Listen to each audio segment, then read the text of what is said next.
छत्तीसगढ़ में इस बार कांग्रेस विपक्ष की भूमिका अदा कर रही है। किसी भी सरकार में विपक्ष का बहुत ही अहम किरदार होता है और आज के इस IND24 के खास कार्यक्रम अब एक टॉक शो में विपक्ष से ही बहुत ही मजबूत पद पर बैठे एक व्यक्ति दीपक बैज, जो कि वर्तमान में प्रदेश अध्यक्ष के रूप में अपनी भूमिका अदा कर रहे हैं, उनसे हम खास बातचीत करेंगे। दो शब्द में दीपक बैज जी के बारे में बताना चाहूंगी कि वे 2 बार के विधायक और 1 बार के सांसद भी रह चुके हैं। इसके अलावा छात्र राजनीति से इन्होंने अपने राजनीतिक करियर की शुरुआत भी की थी। दीपक बैज वर्तमान में PCC चीफ के रूप में छत्तीसगढ़ में लगातार अपनी सेवाएं दे रहे हैं, महत्वपूर्ण भूमिका अदा कर रहे हैं और बिना विलंब किए अब सीधे चलते हैं दीपक बैज जी के साथ और उनसे करेंगे हम खास चर्चा। सर, बहुत बहुत स्वागत है आपका IND24 के इस खास कार्यक्रम में। तो क्योंकि आपको भी जल्दी है तो हम बिल्कुल जल्दी जल्दी अपना इंटरव्यू खत्म करेंगे। मेरा सबसे पहला सवाल जो है वो पार्टी से रिलेटेड ना हो के सीधे आपसे है। दीपक बैज कैसे हैं? कैसे बीता है उनका पूरा स्कूल? और हर किसी के संघर्ष की एक कहानी होती है, बैज जी की क्या है? देखिए, मैं तो बस्तर जैसे गांव से उठकर आया हूं और मेरी पढ़ाई प्राइमरी गांव में और 6वीं से लेके कॉलेज तक की पढ़ाई, LLB 2 तक की पढ़ाई कॉलेज के छात्रावासों में, मतलब पूरी तरह से छात्रावास से होती है मैं यहाँ तक पहुँचा हूँ। छात्र राजनीति से शुरुआत की और फिर youth Congress, NSI youth Congress, फिर उसके बाद जिला पंचायत सदस्य के रूप में काम करने का अवसर मिला। क्षेत्र की जनता ने मुझे मौका दिए। फिर ब्लॉक कांग्रेस अध्यक्ष के रूप में मैंने ब्लॉक में काम किए पार्टी के लिए। फिर उसके बाद 2013 में पहली बार पार्टी ने मुझे टिकट दी, आला कमान ने मुझे टिकट दी और 13 से 18 विधायक रहने के बाद जो गांव की मूलभूत सुविधाएं थी, करीबन 350 से अधिक गांव में बिजली नहीं थी, उन गांव में बिजली पहुंचाने का काम किए। फिर उसके बाद सड़कें नहीं थी। फिर हम लोगों ने, हमारी सरकार तो थी नहीं, बीजेपी की सरकार थी छत्तीसगढ़ में, तो सड़क मांगे सड़क नहीं दी, तो हम लोगों ने गांव वालों के साथ मिलकर करीबन 3 से अधिक पहाड़ को, ग्रामीणों के साथ हम लोगों ने पहाड़ तोड़कर सड़क बनाने का हम लोगों ने काम किए। और आज वो सड़क हमारी सरकार आने के बाद हम लोगों ने डामरीकरण भी किए, आज आना जाना चालू है। और इसके अलावा पानी, तीसरा इशू हम लोगों ने पे काम किए, पानी पे। पानी बस्तर में बहुत सारे ड्राई जोन है और गाँव में हैंडपम्प भी नहीं थे। हैंडपम्प थे तो वाटर लेवल दिनों दिन नीचे जा रहा था। तो विधायक निधि का लगभग 50% हिस्सा मैंने पानी पे लगाए और काम किए। तो इस तरह से हम लोगों ने बिजली, पानी और सड़क पे इस 5 साल मैंने 13 से 18 काम किए। 18 में क्षेत्र की जनता ने दोबारा चुनाव मुझे जिताए और दोबारा विधायक के रूप में सरकार भी आई। 6 महीने काम करने का अवसर मिला। फिर पार्टी ने मुझे, जहाँ बस्तर जैसे लोकसभा क्षेत्र में जहाँ 23 साल तक कांग्रेस नहीं जीत पाई थी, तो वहाँ ने पार्टी ने मुझे प्रत्याशी बनाए लोकसभा के, तो चुनाव लड़े। 23 साल बाद फिर लोकसभा चुनाव कांग्रेस वहाँ से बस्तर से जीत कर आई। दीपक जी, शुरू से बस्तर में ही रहे हैं आप, बचपन की कुछ चीजें बताना चाहेंगे? बचपन कैसा बीता आपका पूरा? देखिए, बचपन तो हम लोग जब स्कूल जाते थे, स्कूल जाके आने के बाद फिर हम लोग कुछ घर का काम, गाय बैल भैंस चराने का काम करते थे। फिर उसके अलावा बचा हुआ समय हम लोग फिर यार दोस्तों के साथ, हम लोग जो छोटे मित्र थे उन लोग के साथ हम लोग खेलने का काम करते थे। और कभी समय मिला तो तालाब में जाके नहाना है। तो इस तरह से हम लोग का बचपन का मतलब बहुत ही एक एंजॉय रहा। हम लोगों ने घर में कभी रोक टोक नहीं किए, मतलब फ्री होके हम लोगों ने खेले भी, घर का काम भी किए और साथ में पढ़ाई भी किए। दीपक जी, शुरू से ही राजनीति में आने का सोच रखा था कि इस ओर ही करियर बनाना है, या फिर कोई दूसरा ऑप्शन भी तय कर रखा था? और अगर तय किया था तो वो ऑप्शन क्या था? मेरे पास 2 ऑप्शन था। दादाजी गांव में शुरू से कांग्रेस का काम करते थे, उप सरपंच भी रहे, पंच भी रहे और इस जनप्रतिनिधि के रूप में पूरे गांव को संभालते थे। तो कांग्रेस का काम शुरू से किए। तो बचपन से ही हमारे खून में कांग्रेस है। तो इसलिए जब छोटे थे तब से मैंने कांग्रेस का झंडा उठाकर मैंने चला, दादाजी के नक्शे कदम पर। पिताजी पटवारी थे, उन्होंने पढ़ाने के बाद फिर एक समय मुझे लगा कि अच्छे से पढ़ाई कर ले, कंपटीशन एग्जाम की तैयारी कर ले, फिर अच्छे से जॉब में चले गए, ऐसा था। लेकिन एक संगति का असर धीरे धीरे हुआ, फिर परिवार का असर भी धीरे धीरे हुआ। पिताजी चाहते थे कि राजनीतिक में आए, दादाजी भी चाहते थे कि राजनीतिक में आए, फिर संगति का धीरे धीरे असर हुआ। फिर मैं छात्र राजनीति में फिर जुड़कर मैंने काम शुरुआत की और जिला पंचायत सदस्य का चुनाव पहली बार 2005 में लड़े और चुनाव भी जीते। तो इस तरह से हमारी राजनीतिक शुरुआत हुई। मेरी राजनीतिक विरासत की राजनीति मेरे पास तो है नहीं, मैंने सिर्फ अपनी मेहनत पे ही यहाँ तक सफ़र मैंने पहुँचा और यहाँ तक सफ़र हमने किए और लोगों का दिल जीतने काम किए। 2 बार के विधायक रह चुके हैं आप, सांसद के रूप में भी जनता ने बहुत प्यार दिया आपको। इस बार हार का कारण क्या मानते हैं आप?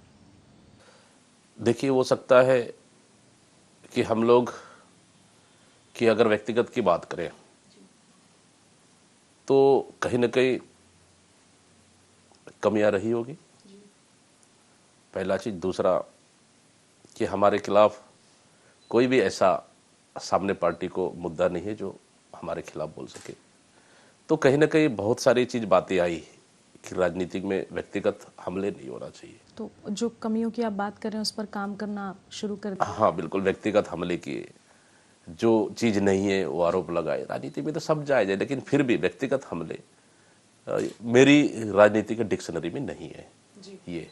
तो विरोधियों को अगर देखा जाए तो मेरी कमियां कहीं पे भी नहीं है। तो इस तरह से ये है। और ठीक है, कुछ कमियां रही होगी, हम लोग उसको अभी सुधार कर रहे हैं, आने वाले समय में सुधार करेंगे। लेकिन आज हमारी कमियां आज दिखना भी शुरू हो गई है। मुझ में कई कमी रही तो नो डाउट हम स्वीकार उसको करते हैं और उसको सुधारने की कोशिश करें। स्वीकार आप करते हैं, ये बड़ी बात है। दूसरा मेरा ये सवाल है कि एक तरह से युवा नेता हैं आप और आपसे कई वरिष्ठ नेता भी हैं, पार्टी में तालमेल कैसे बिठा पाते हैं? देखिए, तो मेरे लिए चुनौती है क्योंकि इतना कम उम्र में और कम समय में ब्लॉक कांग्रेस से प्रदेश कांग्रेस का अध्यक्ष बनना, ये मेरे लिए सबसे बड़ा अपॉर्चुनिटी है। मैं इसके लिए निश्चित रूप से आला कमान को मैं धन्यवाद देता हूँ। माननीय राहुल गांधी जी, माननीय सोनिया गांधी जी, प्रियंका गांधी जी और हमारे राष्ट्रीय अध्यक्ष माननीय मल्लिकार्जुन खड़गे जी। जो संसद में, लोकसभा में मैंने मोदी सरकार के खिलाफ में उनके साथ कदम से कदम मिलाकर लड़ना और संघर्ष करना, वो कहीं न कहीं शायद दिखा और मुझ पर भरोसा जताए और पार्टी की कमान दी। जो विषम परिस्थिति में जहां मुझे सरकार के साथ भी चलना है और वरिष्ठ नेताओं को लेकर चलना है, दो बड़ा कठिन था और उसमें कोशिश किया ईमानदारी के साथ। और अभी भी मेरे लिए चुनौती है कि वरिष्ठ नेताओं को सबको साथ में लेकर चलना। दीपक जी, सांसद रहते हुए प्रदेश अध्यक्ष की बड़ी जिम्मेदारी आपको सौंपी गई, फिर भी लोकसभा की टिकट ना मिलना या फिर आपने कोशिश नहीं की, इसका कारण क्या मानते हैं? देखिए, एक तो विधानसभा चुनाव हम लोग लड़ लिए थे, पहला चीज।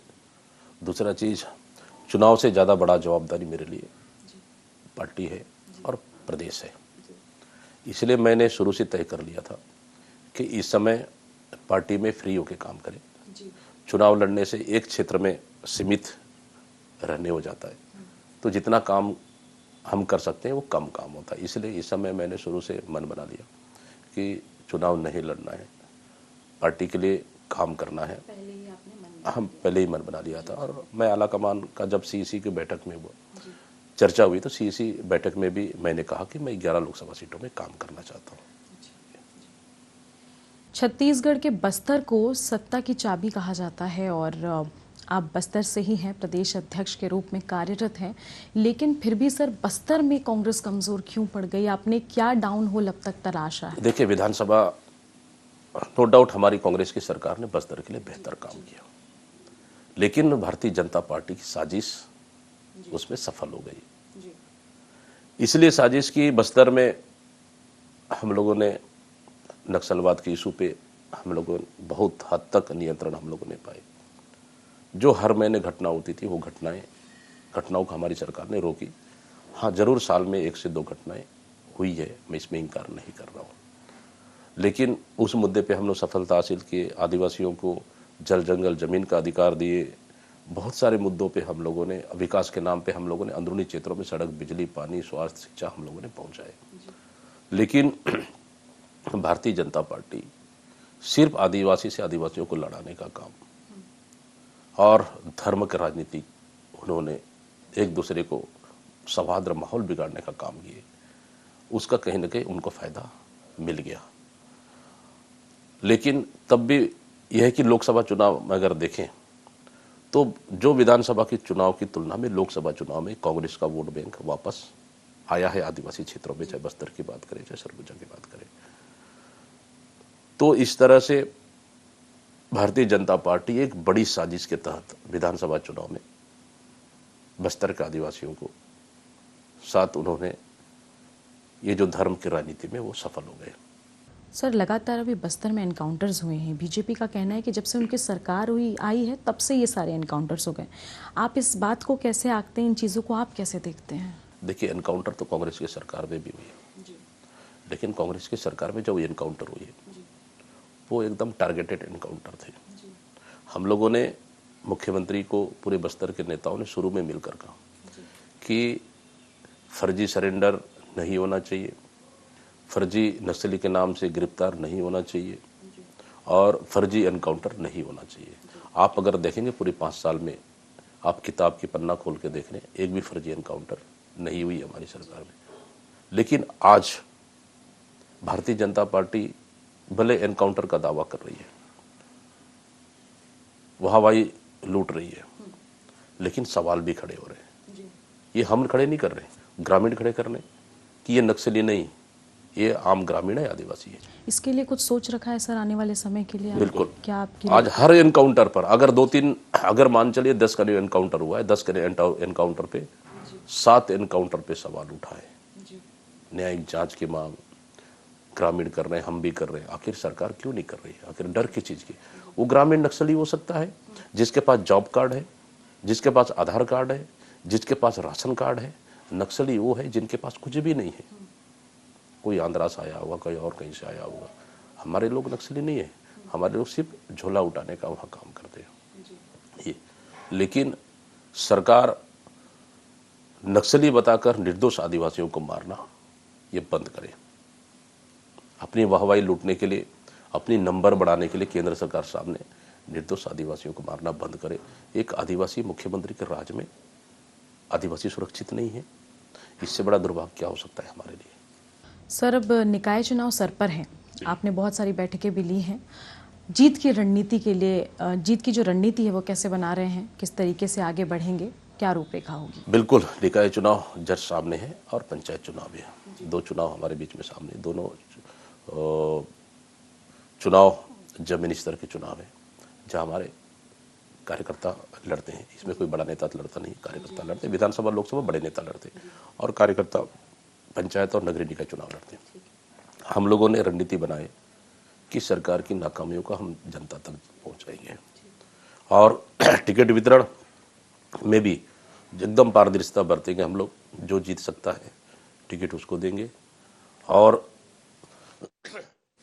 जिस तरह से बिजली बिल की बढ़ोतरी से जनता त्रस्त है, कानून व्यवस्थाओं को लेकर कोई भी शहर सुरक्षित नहीं है, चाहे बस्तर से लेकर हम सरगुजा तक देखें, तो ये सबसे बड़ा इशू है। जनता सहमी हुई है, डरी हुई है।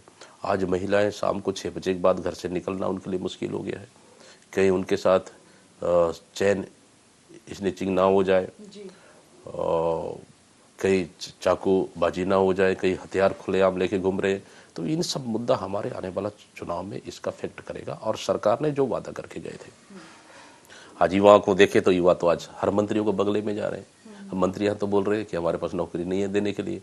अब ये लोग चुनाव से पहले 1 लाख नौकरी देने का वादा करते हैं, 2 लाख लोगों को रोजगार देने का बात करते हैं। और आज वही लोग कह रहे हैं कि अगर नौकरी निकालेंगे तो कितना लोग आप भर्ती हो पाओगे। मतलब ये भाषा हो रही है उनकी, आज भाषा बदल गई। तो इन मुद्दों को लेकर जाएंगे। और हमारी सरकार में शहरों में पार्षद निधि बढ़ाए और शहरों में अच्छा काम की, तो इन सारे मुद्दों को लेकर जाएंगे और हो सके लोकल स्थानीय मुद्दे हैं उन मुद्दों को लेकर भी जाएंगे और हम लोग नगरीय निकाय चुनाव इस समय बेहतर रणनीति के साथ चुनाव लड़ेंगे। सर, एक बात और है कि कहा जा रहा है कि लोकसभा चुनाव के बाद संगठन में बदलाव हो सकते हैं। इन बदलाव में दीपक बैज जो हैं वो खुद को कहाँ देखते हैं? देखिए, मैं तो पार्टी का छोटा सा कार्यकर्ता हूँ। पार्टी ने मुझे इस कुर्सी पे बिठाया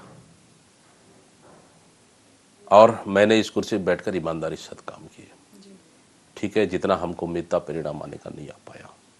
लोकसभा में हम चाहते थे कि कम से कम 3 से 4 सीट आए, नहीं आ पाए। विधानसभा का परिणाम चौंकाने वाली था, उसमें कोई किसी को उम्मीद भी नहीं था कि ऐसा परिणाम आएगा।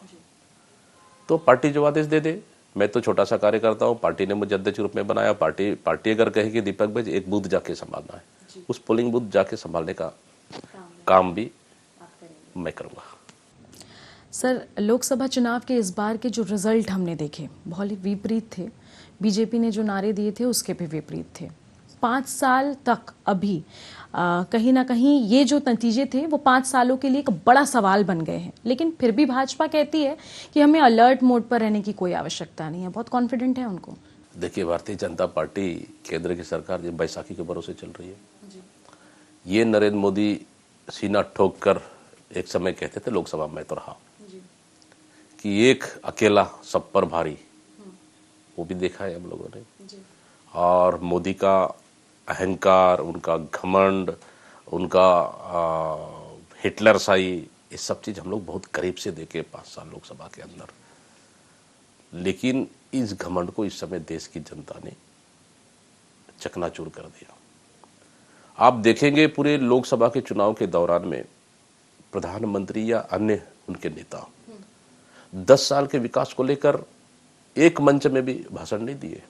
वो सिर्फ कहीं हिंदू, कहीं मुस्लिम, कहीं तो मंगलसूत्र, कहीं मीट मसाला, मीट मटन, कहीं तो अयोध्या मंदिर, भगवान राम, तो कहीं तो घर की टोटी नल तक भी पहुंच गए।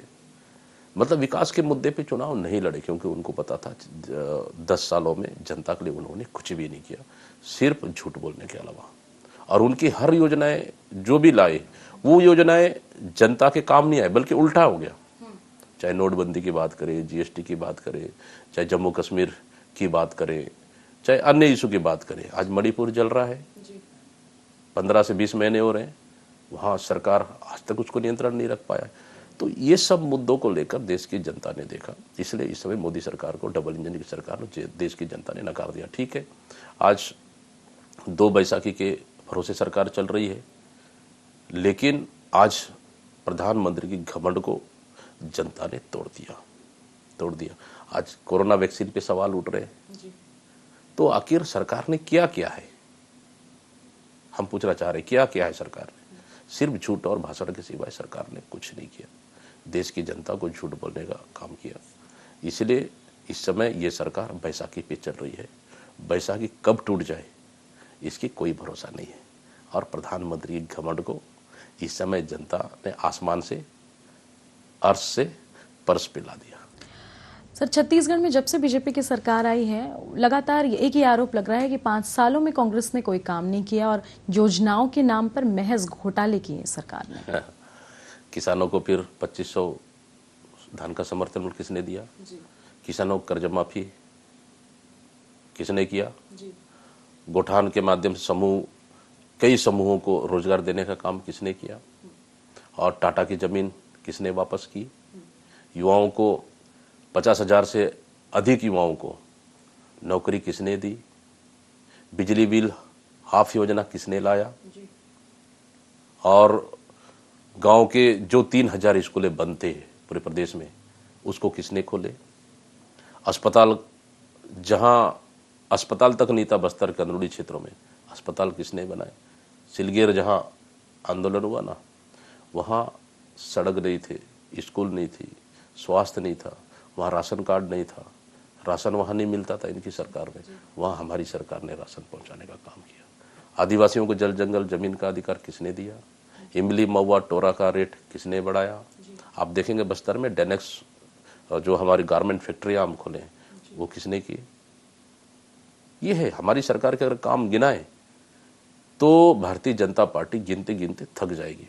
लेकिन ठीक है, जनता ने उनको जनादेश दिया, उनकी सरकार है, वो सरकार चलाए ना, कौन मना कर रहा है? वो तो 7 महीने की सरकार में देख लें, 7 महीना में ही भारतीय जनता पार्टी हाँपने लगी है, वेंटिलेटर पे चली गई है भारतीय जनता पार्टी। अपनी सरकार की नाकामियों को छुपाने के लिए कांग्रेस पर आरोप लगाना, अब ये तो ठीक नहीं है। ठीक है, राजनीति में आरोप प्रत्यारोप होता है, लेकिन अब मोदी जी को देखिए कहा अपना आरोप छुपाने के लिए पंडित जवाहरलाल नेहरू पे आरोप लगाते हैं। तो ये इनकी पुरानी आदत है, काम कम करना और दूसरे पे बोझ डालना, ये इनकी आदत है। ये देश की और प्रदेश की जनता समझ रही है इस चीज को। सर, आप संगठन के मुखिया हैं, अब तक संगठन को अपने हिसाब से व्यवस्थित कर पाए हैं या अभी भी काम बाकी है? अभी भी काम बाकी है, जैसे और जल्दी ही व्यवस्थित करेंगे। किस किस तरह के काम बाकी है सर, वो थोड़ा सा डेफिनेशन। ब्लॉक स्तर पे भी हम लोग को दुरुस्त करना है, जिले स्तर पे भी दुरुस्त करना है और प्रदेश स्तर पे भी दुरुस्त करना है।